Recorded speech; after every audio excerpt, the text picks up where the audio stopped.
Goeiemôre, dit is dan 9 Junie vanmôre, lesing 33 van die Groot Johannes Evangelie boek 4. Ons is nou by Zorel nog steeds, hy het nou wakker geword en hy is nou na Johannes toe verwys en Johannes haal verstommende goed uit hierdie man se verlede uit en hy is nou baie verleë daaroor want almal wat daar sit hoor dit nou wie hy is en veral Sirenius wat die hoofregter is, neem nou kennis van al hierdie ouse dinge in die verlede. Maar dit hou nie daarop nie. Die opskrif hier, Zorel se verlede as slawehandelaar. As ons nou 'n bietjie verder lees, dan is dit die woord vandag in Engels child trafficking. Dis waarmee hy hom besig gehou het. So dis hoe oud dit is wat vandag nog gebeur in die rykste echelons van al ons mense in die toppunte, topposisies. En ek wil dit noem dat hierdie ding is nie vreemd nie. Ek onthou so 'n ruk terug, toe het almal daai swart met my vrou Orpa Winfrey. Orpa. Dis 'n naam vir hulle. En sy het toe 'n skool in Soweto geopen. O jene en almal hartebron dat daar sa goeie hart. Al wat dit was 'n child trafficking afspringpunt. Hulle het daai klomp klein swartietjies daar in Soweto het hulle weggeskep en vliegtuie gesit. En meeste van hulle het op hierdie klomp vuilgoed se borde beland. Hulle is opgevreet want skoolheidskompetisies sou hulle definitief nie wen nie. Dit is waar ander van hulle gevat is, veral in Oos-Europa. Die pragtige meisies is gevat en hulle is almal verkoop vir prostituie. Kom ons kyk en ons lees nou hierdie man se verhaal. Dan sien ons die geskiedenis herhaal hom maar net. Hoofstuk 64, Johannes sê, bekommer jou nou maar nie daaroor nie. As jy volmaak word, sal dit vir jou alles duidelik word, maar nou ter sake. Die ergste aan jou persoon is, dat jy heimlik 'n slawehandelaar was. Die laaste tyd met 12 tot 14-jarige meisies uit Klein-Asië. Jy het hulle verhandel aan Egipte en aan Persië, en die waardevolle meisies kom dan dikwels in baie slegte hande tereg, en heel selde in goeies, dat sulke meisies deur diegene wat hulle gekoop het, terstond op die snoodste wyse verkrag word, kan jy jou goed voorstel. As dit by natuurlike geslagsgemeenskap gebly het, sou die skuld nog nie so besonder groot gewees het nie. Maar op watter maniere is daar sommiges nie in Alexandrië, in Kaïro, in Thebe en in Memphis toegetakel nie? En hoe word hulle nie nog steeds toegetakel nie? As jy kon sien hoe so 'n arme meisie vir die genot van 'n groter sinneprikkeling deur haar duiwelagtige meester met roede en swepe gemartel word, dan sou jy jouself, ondanks jou geringe meegevoel, vervloek omdat jy uit lae hebsug 'n mens in so onbeskryflike ellende gestort het. Jeffrey Epstein. Is nou net hy met wie Vader nou ook praat en almal wat soos hy is. Hy is nie die enigste nie, hy is ook nie die hoof nie. Hy is een van talle van hierdie ringe wat oral is. Selfs in ons land is so 'n ring. Op 'n stadium het 'n klomp jong meisies verdwyn, 9 van hulle in Pretoria, en hulle het 'n ou met die naam van Rooyen, nee. Gert van Rooyen en Joey Haarhof gevang daarvoor. En toe het hulle op onverklaarbare wyse selfmoord gepleeg. En hulle het gewerk vir nasionale intelligensie en hulle werk was om jong kinders te vang vir die vername politici en ryk mense. Ek het met 'n ou gepraat, 'n polisieman wat daai saak ondersoek het en hy het dit uitgesniffel tot op 'n plaas by Middelburg, waar hoogs aanstaande kerkmense en politieke leiers teenwoordig was. Hulle het hom onmiddellik van die saak afgehaal, hy is met die dood besweer om nie ooit weer daaroor te praat nie. En die ding het hom net doodgeloop. So daai arme meisies is almal gebring na hierdie plaas toe en dit is offers vir Baphomet. Wat hulle met hulle gedoen het, sal ons nie weet nie, maar dit is die hartseer. En dit is hoekom elke ouer vandag, of grootouer, as hy nie daai kind met 'n strop vasmaak aan hom nie, loop jy nie meer in winkelsentrums rond nie. Want wat hiervan gepraat word, gebeur vandag nog. Die oomblik wat jy jou oë van jou kind af het, dit is soos in sekondes, is dit weg. En daai kind word deur op verskeie hande geskuif. Binne 5 of 10 minute is dit weg. En jy sien jou kind nooit weer nie. Kan jy dink daai verskriklike hartseer en verwyt wat 'n ouer het vir die res van sy lewe? Want hy weet nie waar is daai kind nie. Is die kind dood? Is die kind gemartel? Leef die kind nog? Is dit iewers 'n prostituut, iewers in iemand se huis? So hierdie goed is vandag 'n absolute realistiese situasie en ek glo dit is hoekom Yeshua nou vir Johannes openbaar wat met hierdie man se lewe aangegaan het. Omdat ons ook hier baie skerp moet opkyk. Hy gaan verder, Johannes, hy sê, hoeveel duisende vloeke en ontsettende verwensings is daar nie al oor jou uitgespreek nie. Hoeveel 100.000 maal 100.000 trane is daar deur diepte groot pyn, deur duiwelagtige mishandelinge, geween en gekerm.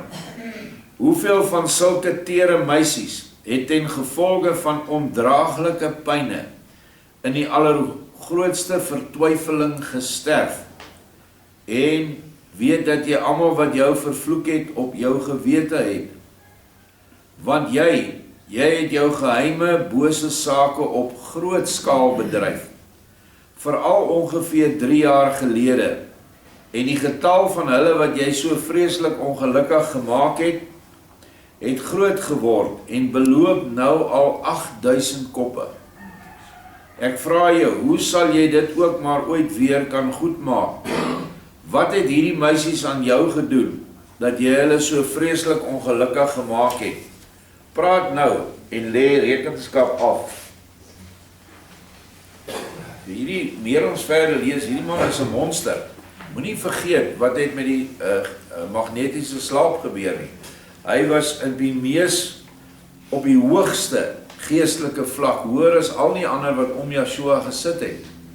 Wat Yeshua bewys het, so slegte mens, kan ook nog 'n siel hê wat streef na die goddelike. Wat amper vir ons ondenkbaar is. Almal van ons, as jy hierdie ou, as ons kan agterkom, hy het al hierdie goed gedoen en hy skuldig bevind, wil ons hê hy moet met die wreedste wyse, op die wreedste wyse doodgemaak word. Want dit wat hy gedoen het, is volgens ons maatstawwe regverdig dit. Maar tog leer Yeshua vir ons iewers 'n les hier, dat selfs so 'n verworwe siel kan verbeter. En ek sê altyd vir mense, toe ek in die tronk gewerk het, ek het met verskriklike mense te doen gehad, moordenaars en verkrachters. In die begin het ek net politieke gevangenes besoek, mense wat toegesluit was vir hulle ideale, maar as jy gereeld in die tronk kom, dan raak die gemeentetjie groter en mense sluit aan by jou, en so het ek 'n ou gekry wat sy vrou se kop afgesaag het, en vir 3 dae aan die eetkamertafel gesit het met die kop, terwyl die lyf in die diepvries was. En nou het hy baie berou, en nou moet ek vir hom sê, Yeshua, vergewe alle sonde, selfs hierdie gruwelike sonde wat jy nou bely. Daar was nog erger dinge gewees, wat ek tot die besef gekom het, wat Yeshua alles kan vergewe. Want daar is nie een sonde te groot, wat sy bloed nie kan bedek nie, mits daar berou is, en absolute belofte om dit nooit weer te doen nie.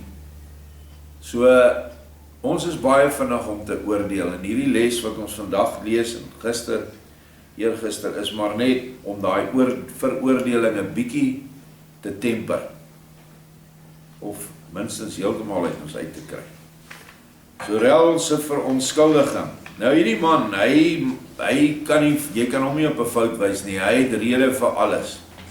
Net soos wat al hierdie wêreldmense het. Opskrif van 65 is Sorel se verontskuldiging. Sorel staan heeltemal ontsteld en verbuister daaroor en eers na 'n betrekkelike lang swye sê hy: Vriend, jy kan van my aanneem dat, as ek tot nou toe besef en geweet het wat ek nou weet, ek enige iets anders sou gedoen het as om slawehandel te bedryf. Ek is 'n staatsburger van Rome en na my wete het geen wet ooit slawehandel verbied nie. Dit is nou 2000 jaar gelede. Dit is en was van oudsher af toegestaan. En wat honderde wettig mag doen, sou ek dit dan nie mag nie? Selfs Judeërs mag kinders koop, veral as hulle kinderloos is. Waarom dan nie ander beskaafde volke nie? Waartoe die Egiptenare tog sonder enige twyfel reeds sedert mense jeugenis behoort, ewe as die Perse. Mens verkoop dus die meisies nie aan 'n wilde en ruwe volk nie, maar aan 'n in elke opsig mees beskaafde van die nou bekende groot aarde, sodat 'n mens volkome tereg kon verwag het dat die lot van sulke kinders, wat tuis 'n treurige bestaan gehad het, nie daardeur sou vererger nie, maar slegs sigbaar sou verbeter het. Gaan maar eers na die gebied van Klein-Asië, dan sal jy daar sulke massas mense en veral kinders aantref, dat jy as 'n baie wyse mens jou uiteindelik tog sou moes begin afvra, hoe hierdie mense hulle moet voed en onderhou sonder om mekaar op te eet.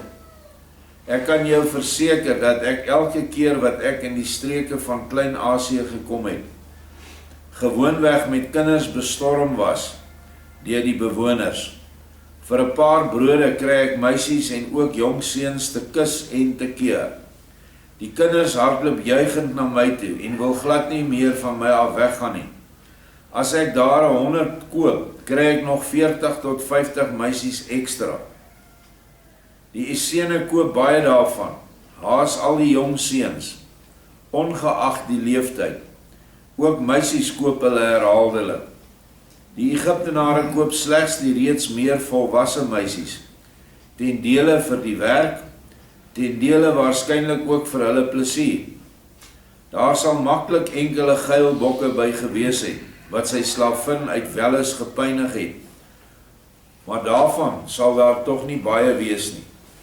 Na Persie het daar na my wete nie baie gegaan nie, en hulle was meerendeels deur Persiese koopliede, die sakemanne, en allerlei kunstenaars, kan julle sien, kunstenaars, en wat het ons vandag daar by Hollywood, het ons, wat noem ons die goed?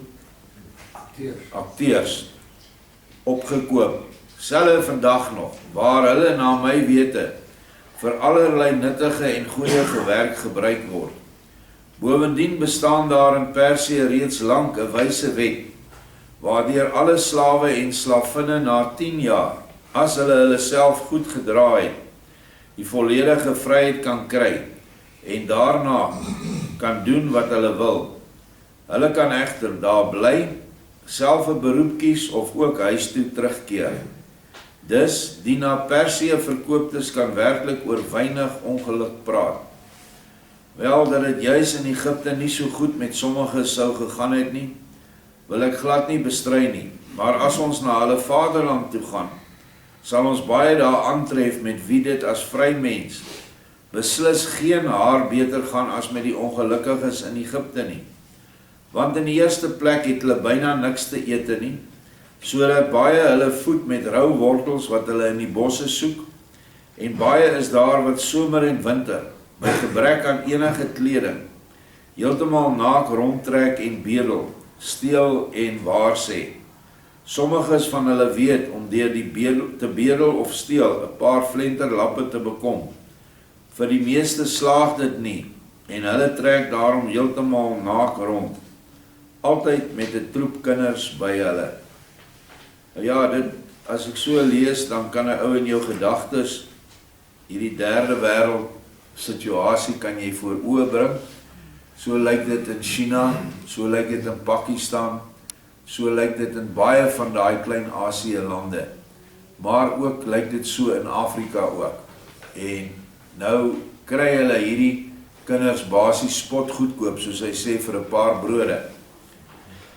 Van hierdie rondtrekkendes het ek en my kamerade dan ook altyd die grootste aantal van die oortollige kinders opgekoop en hulle op hierdie manier gehelp. Die vaste Pontus bewoners noem hulle Zagani, wat dieselfde beteken as die verdrewenes.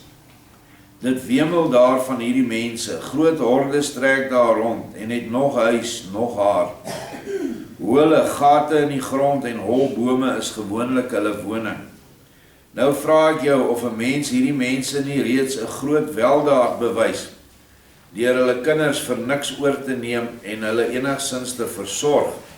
Laat staan wanneer mens hulle van die naakte en uitgehongerde ouers vir baargeld, kleding of brood afkoop.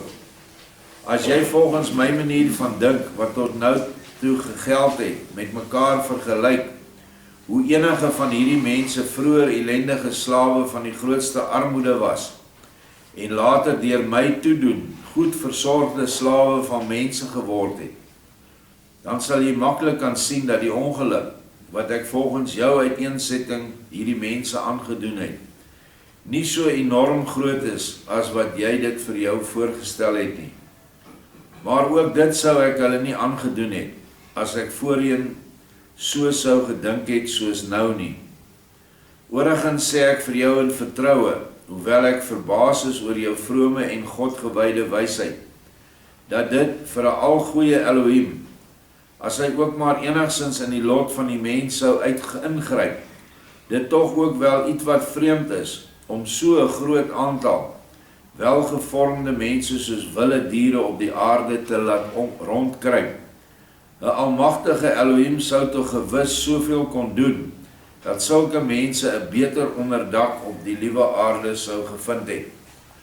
Presies wat hierdie heidene en ateïste doen, hulle blameer die Hemelse Vader vir alles. Dis sy skuld, omdat daar soveel ellende en hongersnood en siektes op aarde is. Terwyl dit alles 'n gevolg is van die mense se wegbeweeg van Vader af.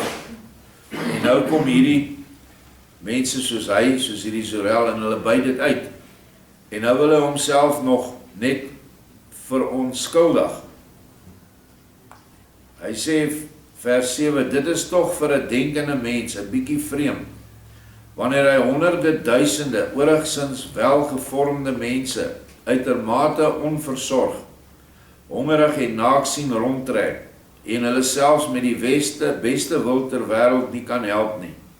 Is dit dan 'n wonder, vriend, as 'n mens by die aanblik van die mense 'n bietjie aan die bestaan van 'n alwyse en baie goeie Elohim begin te twyfel?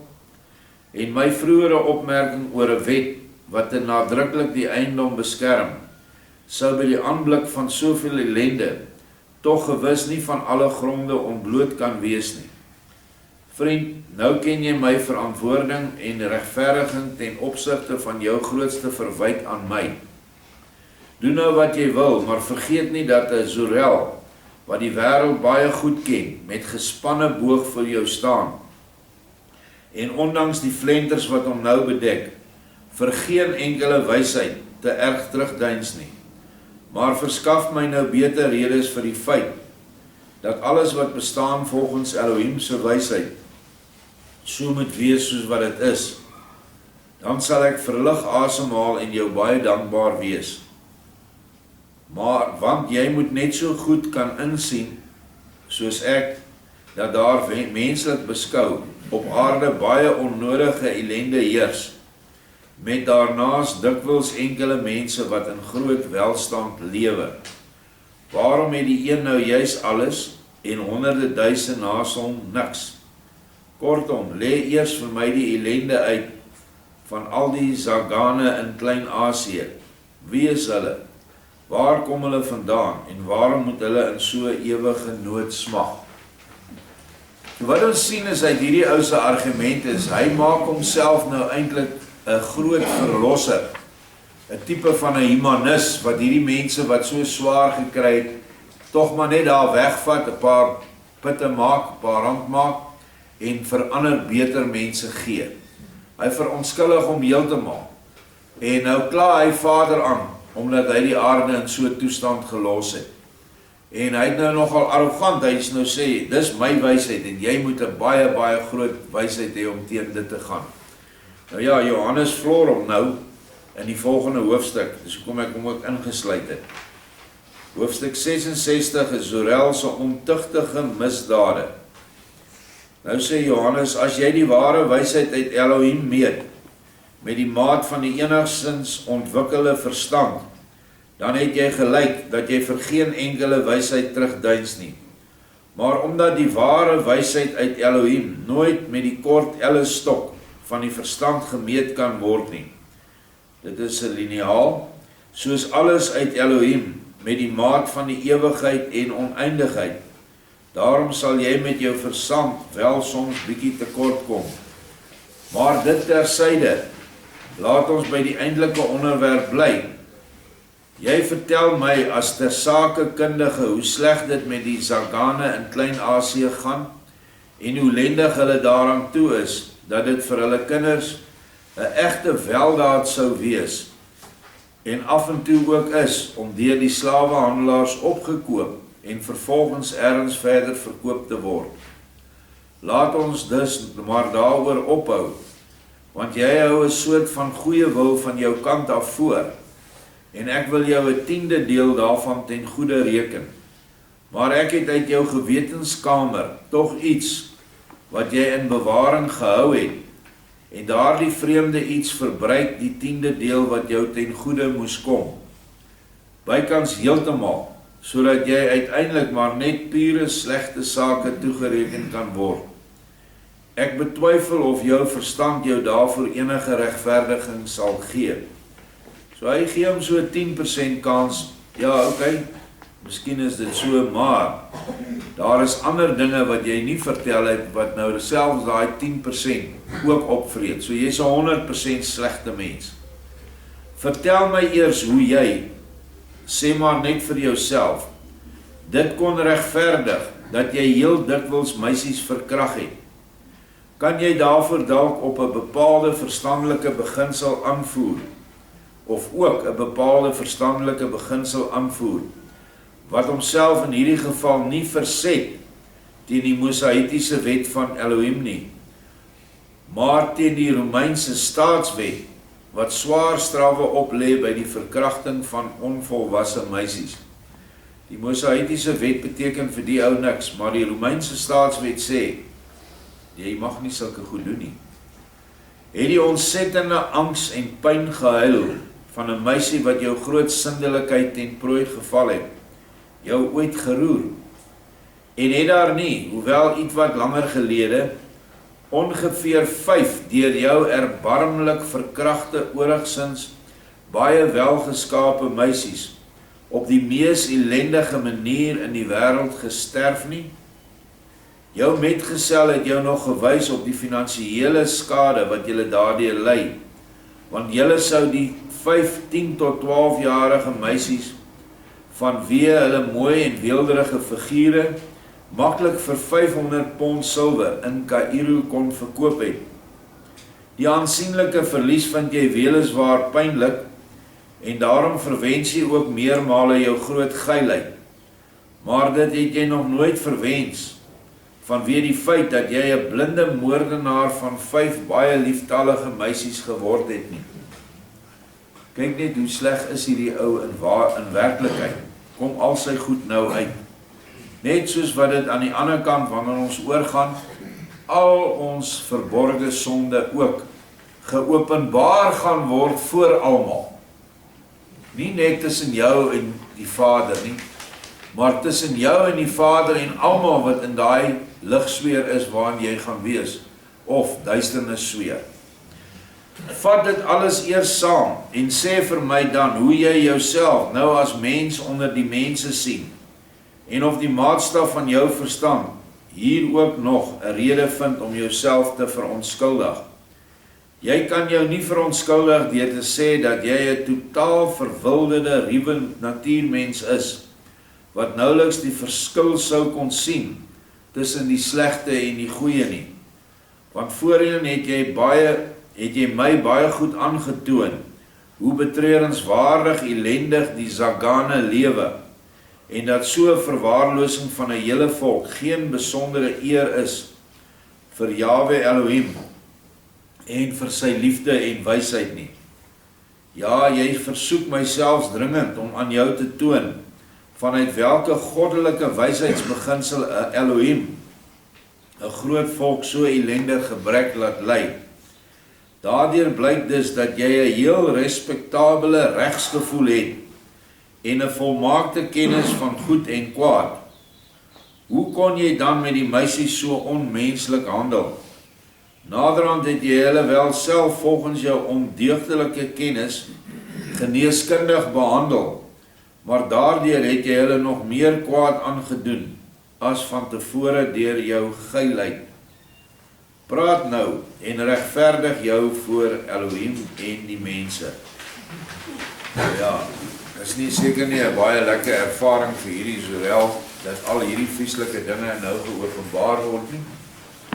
Maar in Europa en in Klein-Asië het hierdie dinge nog altyd plaasgevind. Slawehandel is van die vroegste tye, alreeds voor die vloed. As jy die boek Huishouding van Elohim lees, dan sien jy hoe hulle die slawe behandel het en slawe gemaak het, hoe die slawe in opstand gekom het teen hulle meesters en daar geweldige oorloë tussen die slawe en die slawe eienaars plaasgevind het. En na die vloed van Nimrod se tyd af het slawehandel net nog meer en meer toegeneem. Hierdie einste Romeine wat nou daar sit en luister, het slawe bote gehad waar hulle die slawe wat hulle gevang het, of die, kom ons sê die lande wat hulle oorwin het, het hulle die mans gevang en dan moes hulle in daai bote gaan, 'n seilbote, maar hulle het ook roeispane en hulle moes in daai bote roei orals waar die Romeine wou heen gaan. En dit was deur al die nasies beoefen. Maar hierdie ou was nou een van die ergste van die ergstes. Nie net het hy hulle verhandel na mense wat hulle verskriklik skade aangedoen het nie, hy self het dit gedoen. So iets wat ons vandag dan sien wat algemeen is op aarde en nou besig is om geopenbaar te word. Dis asof die lig nou in die laaste 6 maande baie helder skyn op hierdie wanpraktyke wat nou beoefen word deur al die mense wat na opgesien was, al die mense wat aanbid was. Ek kyk nou die dag weer so vertoning, 'n show. Almal staan, hulle hande is in die lug en hulle skree vir daai klomp goed wat daar voor staan, wat daar half nakend ronddans. Dit is wat ons geword het. Die wêreld is idole dienaars of afgode dienaars. Die verskil tussen 'n afgod en 'n idool is, 'n afgod is 'n dooie ding, soos 'n beeld van Boeddha. Maar 'n idool wat aanbid word is soos Madonna of Lady Gaga of een van daai goed wat die mens vandag aanbid. En wat hulle nie besef nie is dat wanneer hulle daar is, tel hulle daai energie op en gaan daai geeste wat absoluut boos is, gaan dan binne in hulle in en hulle kom huis toe met daai goed. So dit is die hele wêreld is vandag so, en weet jy wat, jy hoef nie eens by daai stadium te wees nie. Dit kan ook in jou sitkamer gebeur, waar daai krag van daai beelde deur net na hulle te kyk, jou kan beïnvloed en jou gees kan verander. So dit is baie, baie gevaarlik wat ons vandag het, En op die ou einde, bo aan al hierdie goed, sit die grootste slawehandelaars in die wêreld, naamlik die Jood. Hulle sit agter elke boosheid, elke oorlog, elke kind wat ontvoer word, elke een wat geslag word vir sy bloed, vir adrenokroom. Die Jood is in beheer van alles. En dit is een van die skrikwekkendste goed, dat hulle self uitgee vir God se volk, of as God se volk. En die meeste Christene glo dit blindelings. In hierdie land is selfs mense wat dit nie genoeg Israel toe kon reis op hulle pelgrimstog nie, sodat hulle tog al die dinge daar kon kyk en 'n bietjie die Jode kan aanbid. Terwyl dit absoluut 'n valsheid is. Net so vals as hulle Holocaust van 6 miljoen Jode, wat nog steeds die ek sal sê die tweede grootste leuen is. Die grootste leuen is dat hulle self uitgee as die 12 stamme van Israel. En die ou wat hulle al in 1930 raak gesien het, wie hulle is, wie hulle was deur al die eeue, is Adolf Hitler. En hy het 'n boek geskryf.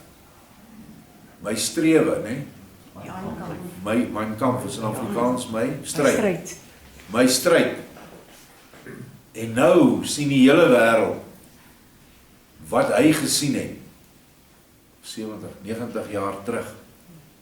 En nog noem hulle daai Netanyahu nog 'n Hitler. So belaglik. En dat hy nou apartheid beoefen.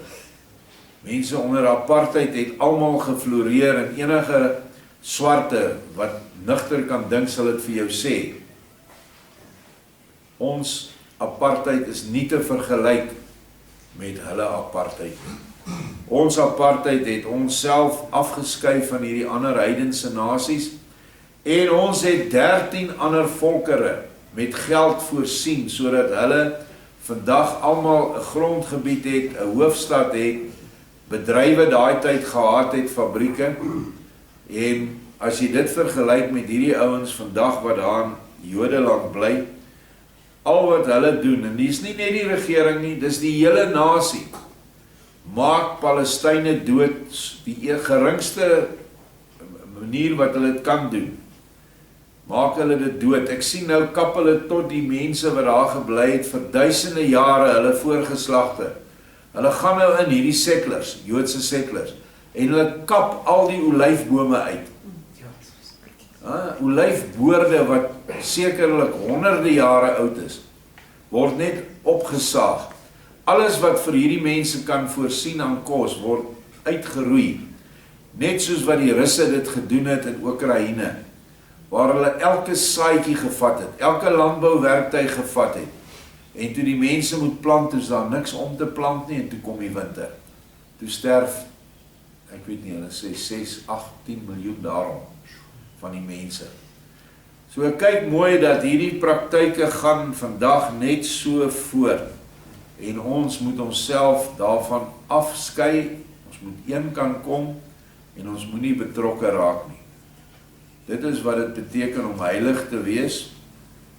Heiligmaking, wat die mense altyd, die kerkmense, ek is nou besig met heiligmaking. Heiligmaking is net, kom apart. Skei jou af van hierdie klomp gemors van die wêreld. Van al hierdie goed wat ons mee gebombardeer word.